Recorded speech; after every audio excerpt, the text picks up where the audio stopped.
God saw that the light was good. Then he separated the light from the darkness. God called the light day, and the darkness night. And evening passed, and morning came, marking the first day. Then God said, "Let there be a space between the waters, to separate the waters of the heavens from the waters of the earth." And that is what happened. God made this space to separate the waters of the earth from the waters of the heavens.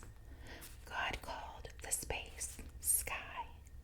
And evening passed, and morning came, marking the second day.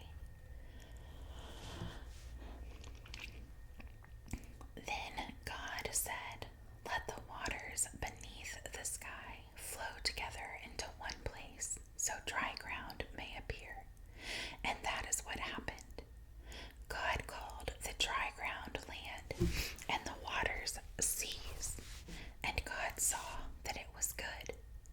Then God said, "Let the land sprout with vegetation, every sort of seed-bearing plant, and trees that grow seed-bearing fruit. These seeds will then produce the kinds of plants and trees from which they came." And that is what happened. The land produced vegetation, all sorts of seed-bearing plants and trees with seed-bearing fruit. Their seeds produced plants and trees of the same kind, and God saw that it was good.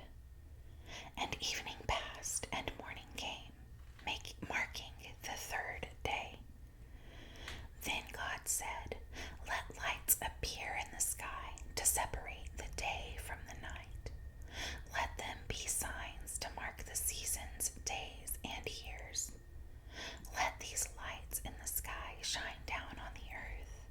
And that is what happened. God made two great lights, the larger one to govern the day, and the smaller one to govern the night. He also made the stars. God set these lights in the sky to light the earth, to govern the day and night, and to separate the light from the darkness. And God saw that it was good. And evening passed, and morning came, marking the fourth day. Then God said, "Let the waters swarm with fish and other life. Let the skies be filled with birds of every kind." So God created sea creatures and every living thing that scurries and swarms in the water, and every sort of bird, each producing offspring of the same kind. And God saw that it was good. Then God blessed them, saying, "Be fruitful and multiply. Let the fish fill the seas, and let the birds multiply on the earth." And evening passed, and morning came, marking the fifth day. Then God said, "Let the earth produce every sort of animal, each producing offspring of the same kind, livestock, small animals that scurry along the ground, and wild animals." And that is what happened. God made all sorts of wild animals, livestock, and small animals, each able to produce offspring of the same kind. And God saw that it was good. Then God said, "Let us make human beings in our image, to be like us. They will reign over the fish in the sea, the birds in the sky, the livestock, all the wild animals on the earth, and the small animals that scurry along the ground." So God created human beings in his own image. In the image of God he created them. Male and female he created them. Then God blessed them and said, "Be fruitful and multiply. Fill the earth and govern it. Reign over the fish in the sea, the birds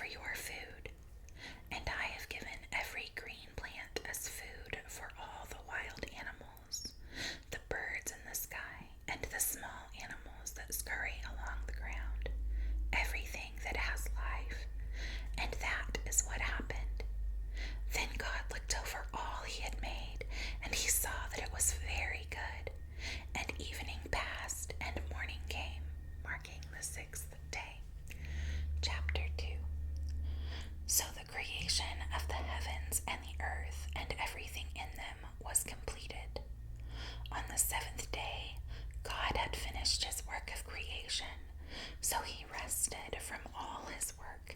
And God blessed the seventh day and declared it holy, because it was the day when he rested from all his work of creation. This is the account of the creation of the heavens and the earth. When the Lord God made the earth and the heavens, neither wild plants nor grains were growing on the earth, for the Lord God had not yet sent rain to water the earth, and there were no people to cultivate the soil. Instead, springs came up from the ground and watered all the land. Then the Lord God formed the man from the dust of the ground. He breathed the breath of life into the man's nostrils, and the man became a living person. Then the Lord God planted a garden in Eden in the east, and there he placed the man he had made. The Lord God made all sorts of trees grow up from the ground, trees that were beautiful and that produced delicious fruit. In the middle of the garden, he placed the tree of life and the tree of knowledge of good and evil. A river flowed from the land of Eden, watering the garden and then dividing into 4 branches. The first branch, called the Pishon, flowed around the entire land of Avida, where gold is found. The gold of that land is exceptionally pure. Aromatic resin and onyx stone are also found there. The second branch, called the Gihon, flowed around the entire land of Cush. The third branch, called the Tigris, flowed east of the land of Ashur. The fourth branch is called the Euphrates. The Lord God placed the man in the Garden of Eden to tend and watch over it. But the Lord God warned him, "You may freely eat the fruit of every tree in the garden, except the tree of the knowledge of good and evil. If you eat its fruit, you are sure to die." Then the Lord God said, "It is not good for the man to be alone. I will make a helper who is just right for him." So the Lord God formed from the ground all the wild animals and all the birds of the sky. He brought them to the man to see what he would call them, and the man chose a name for each one. He gave names to all the livestock, all the birds of the sky, and all the wild animals. But still there was no helper just right for him. So the Lord God caused the man to fall into a deep sleep.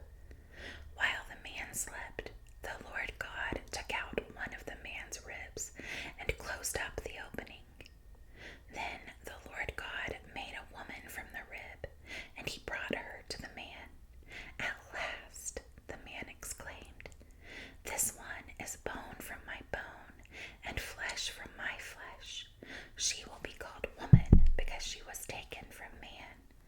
This explains why a man leaves his father and mother and is joined to his wife, and the other two are united into one. Now the man and his wife were both naked, but they felt no shame. Chapter 3.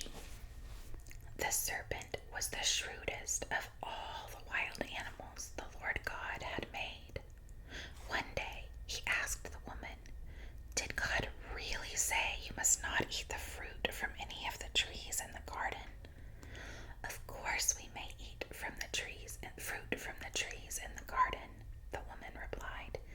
"It's only the fruit from the tree in the middle of the garden that we are not allowed to eat. God said, 'You must not eat it or even touch it. If you do, you will die.'" "You won't die," the serpent replied to the woman. "God knows that your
sweat of your brow you will have food to eat until you return to the ground from which you were made, for you are made from dust, and to dust you will return. Then the man, Adam, named his wife Eve, because she would be the mother of all who live. And the Lord God made clothing from animal skins